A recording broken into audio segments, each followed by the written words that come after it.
yooyu moo créé les banques agricoles seen revenu les banques agricoles créé les assurances créé l'immobilier ba ñu commencé tabax ay gratte-ciel commencé dugg ci TER ak BRT ñun nag foofu ñooñu terminé ñun foofu la ñu war a tàmbalee tabax BRT tabax TER abandonné su imagine-toi les 1500 milliards suñ ko injecté woon à irriguer les 1500 1,5 million d'hectares yi Sénégal am. Sénégal a un potentiel de 1,5 million hectares irrigables de terres arables c'est-à-dire soo jëloon waxuma sax les 1,5 million soo jëloon 800,000.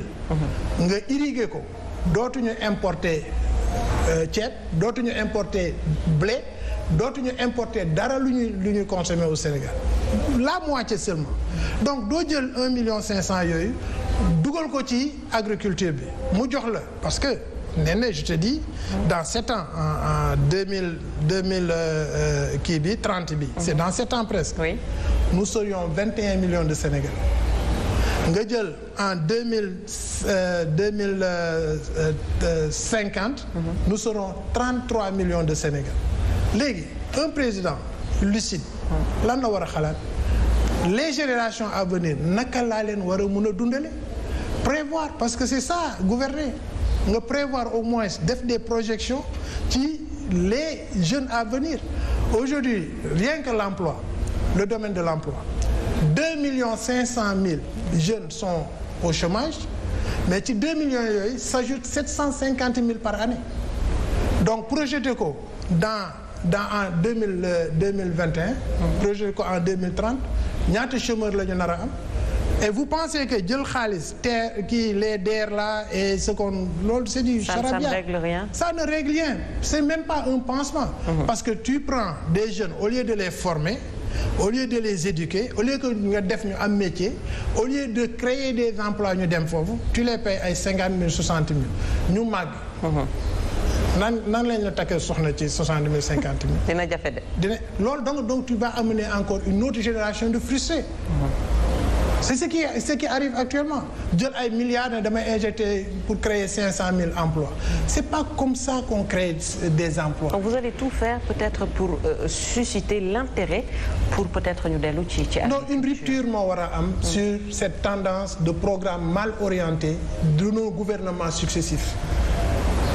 Tout est à refaire au Sénégal dafa am yoo xam ne dañ ko war a arrêter on n'est pas à l'ère des TGV on n'est pas à l'ère des BRT ça ne sert que 600,000 personnes ci 17 millions de personnes léegi nga bëgg a jël autant d'argent injecté ko ci loo xam ne 600,000 lay jar mais moi je leur ai injecté ci 70% que représente notre monde rural et puis nga jël les infrastructures di jënd basalte di jënd comment dirais-je le ciment di jënd loolu yëpp alors que am nga produit boo xam ne muy ce qu'on appelle le phosphogypse le phosphogypse mooy les déchets de phosphate xam nga suñu extraire phosphate bi ba pare déchet boobu qui se mélange à la terre-mère déchet boobu soo ko jëlee soo demee États-Unis dem nga États-Unis non yàlla nga fa dem autoroute États-Unis yëpp dafa weex tàll comme ça dafa weex tàll phosphogypse boobu lañ ko defaree te ñun nous avons des montagnes de phosphogypse entassées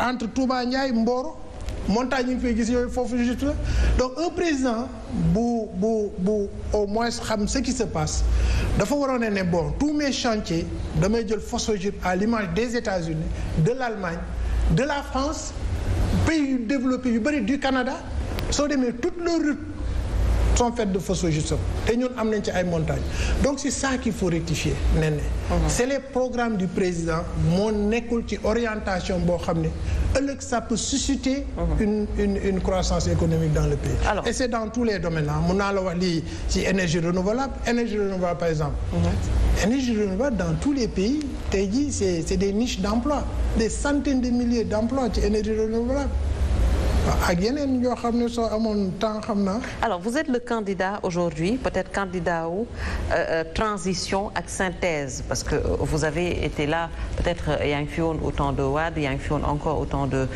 Macky Sall transition synthèse peut-être qu'est-ce qu'on peut retenir concrètement mis à part li nga jot a wax et c'est très intéressant que suñ la élire en 2024 vous allez vraiment changer ce Sénégal-là. D'abord, je vais arrêter tous les programmes de Macky Sall. C'est pas des programmes qui, dans 7 ans, 8 ans, seront l'intérêt du Sénégal. Mais est-ce que c'est pas dangereux de tout arrêter, reprendre encore les pas? Mais c'est ce qu'on doit faire. Je vais laisser les autoroutes, c'est déjà conçu. L'aéroport, c'est déjà conçu, loolu yëpp. Mais je vais injecter l'argent dans l'agriculture. Je vais former les jeunes. Imagine-toi, aujourd'hui, soo xoolee ci population wu marchand ambulant yi mais ñooñu fan la ñu jógee dans le monde rural. Qu'est-ce qu'il faut faire pour les renvoyer dans le monde rural? Les amener de la richesse. Te fi mu nekk am na nee naa la on a la terre, on a l'eau. 1700 kilomètres d'eau la ñu am boo xam ne chaque minute que je te parle c'est des milliards de mètres cubes qui se versent dans l'océan pour devenir de l'eau salée mais mënuñu capter ndox moom arroser les vallées fossiles arroser tout le Sénégal amener encore de la richesse 70% d'une population rurale doo jël affaire yëpp defe ne Dakar la war a concentrer donc équilibre yooyu yëpp dañ ko war a changer. Deuxièmement aussi je vais changer en termes d'infrastructure. Moi je vais créer des rails à écartement, des trains minéraliers pour exploiter nos montagnes de richesse à Kédougou. Kédougou soo demee Ibel Bandafassi marbre rose nga fay fekk mus nga dem Makka. Non, pas encore. Mais yàlla nga dem Makka soo demee Makka. Foog ma bàyyi journalisme yi yëpp pour mën a commencer. Non, il faut nga voyager. Soo demee Makka ñi dem Makka xam nañ ko hôtelu Médine yëpp marbre rose la ñuy dox c'est conçu te marbre rose soo demee Makka tamit marbre rose rek ngay gis da ngay defe ne tout est marbre rose. Alors que marbre rose boobu Italie la jóge te marbre rose dans le monde ñaari réew ñoo ko am muy Sénégal ak Italie. Imagine-toi su ñu amoon un président bu ñu ñëw defal des rails à écartement. Mais ce que je comprends pas vous avez été à l'intérieur qu'est-ce qu'on peut comprendre que. Ah non j'ai tout donné hein. Mais ñoom yëguñu lii yëpp wala.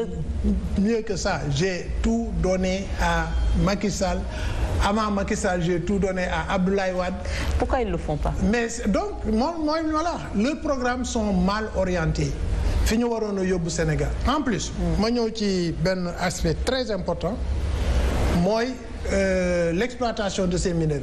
On va vous dire qu'on a besoin d'électricité mais am nañu le barrage de Samba Gallou qui est en train d'être construit mais ce barrage-là a été mal négocié parce que la Guinée bi ñu buggee def barrage Caleta dem ci bailleurs yi dañu ne duñu leen lebal xaalis parce que y avait Yaya Jammeh Alpha Condé jaar ci suuf parce que xamoon na l'enjeu de l'eau de l'électricité dans son pays dem ci Exim Bank Chine jël fa 450 milliards créer réaliser le barrage de Caleta ñun ñu ñëw di signer un barrage à partager l'électricité à partager avec tous les membres de l'OMVG. Donc c'est ça que je te dis c'est-à-dire les présidents je sais pas dañu dul déglu seen conseils yi parce que moi dès que je suis arrivé dans le cabinet du président suma premier combat moo doon déjà ñu am assez d'électricité Samba Gallou suñ ko réaliser c'est 300 et quelques mégawatts mais léegi on doit partager ça ba ñun 80 mégawatts la ñu def te enjeu bi moo doon nos minéraux réfractaires yi nekk à Kédougou on a l'or on a l'ilménite gars yi dañuy wax zircon mais ilménite moo gën a ëpp doole zircon on a l'or aussi te or boobu lan mooy enjeu bi aujourd'hui est-ce que mus nga sol or boo xam ne dañ leen ne bii Sénégal la jóge wala mus nga dégg sa xarit bu sol or lépp mi ngi jóge fan Dubaï Chine Inde et cetera ak Arabie Saoudite mais ñun fii suñu or bi anamu c'est des centaines de millions de kilogrammes d'or de tonnes d'or la ñu exploité yëpp ñu jaay ko Suisse déjà mooy suñu deuxième grand client parce que suñu exportation bi la Suisse fait 15% de notre exportation après le Mali mooy suñu premier client pays exportateur ci moom la ñuy jaay les hydrocarbures et cetera mais c'est la Suisse qui vient deuxième non c'est la Suisse qui vient après l'Inde ma ñëw tamit ci Inde affaire ISS bi. donc Suisse boobu. oui lan moo ko jox la 3e place de notre exportation mais c'est l'or léegi pourquoi ñu jël suñu or boobu yëpp di ko yóbbu di ko jaay tubaab bi alors que bientôt le CFA va éclater. oui su éclater éco bi ñu jëm amul benn garantie que éco va faire 5 ans l'éco là bi ñu jëm amul benn garantie ça va passer de dévaluation en dévaluation. mais en ce moment. régner c'est prévoir nañu jël suñu or bi bàyyi ko au Sénégal au cas où éco war a jàll. ñun ñu am assez de réserves quand même pour créer notre propre monnaie. et ça c'est possible donc ce sont les orientations des programmes de ces présidents qui sont pas sur les rails de développement. Ça va pas susciter une croissance. Inaugurer des barrages à ne pas finir, inaugurer des routes à ne pas finir, c'est pas ça qui suscite la croissance. La croissance devrait être suscitée par le développement de notre agriculture. L'irrigation.